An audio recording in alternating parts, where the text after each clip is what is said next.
The summer's coming to a close. The river where we panned for gold will soon be strewn with fallen leaves. The sago lily and the rose have quieted.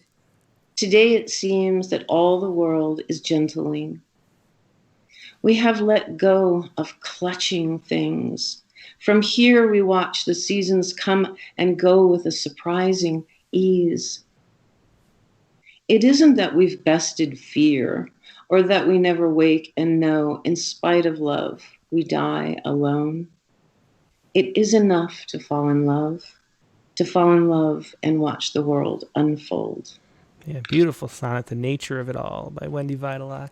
Thanks for sharing that, Wendy. So, how do you encounter, like, how do you write your poems?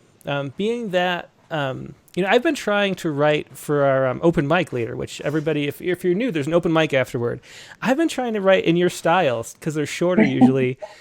For the whole year, because I don't take up much time, and I love what you do. And I thought maybe like after a year I would be able to do it, and I still can't. I don't know how you do.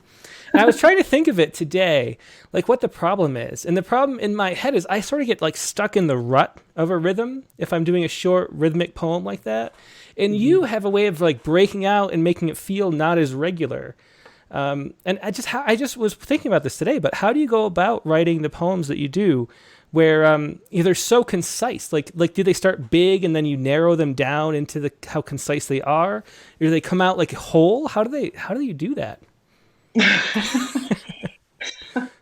So sometimes it's like chiseling, and then other times, I think that there's a sensibility, that I share with like an Emily Dickinson or a Kay Ryan, where there's something about concision that kind of allows us to cut through all the other stuff that's going on inside.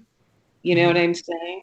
So it feels like to try to condense all of that and sort of marry it to the outside world, so that it's not just an inner sort of thing. It's like this interaction that happens.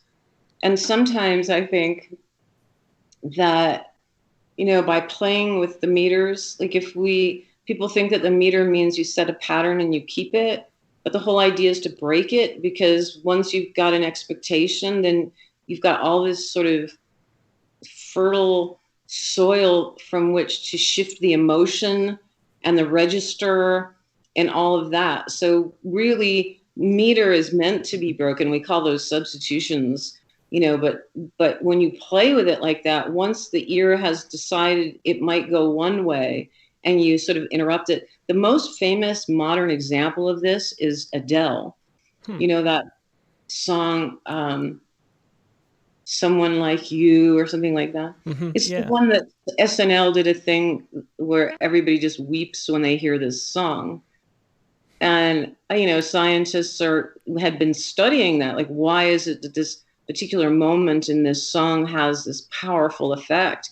And it's because she does this thing, there's a musical word for it, where she just, shifts that register right at the right, time, and it bypasses the intellect, so that you're sort of like receiving it emotionally, like music. And poets can do this too. So to know that breaking, like to set a pattern is to break a pattern, so that you can have something actually happen in the poem, like some kind of tension, some kind of jolt, that just makes that sort of energy, go happen. And Kay Ryan is the maestra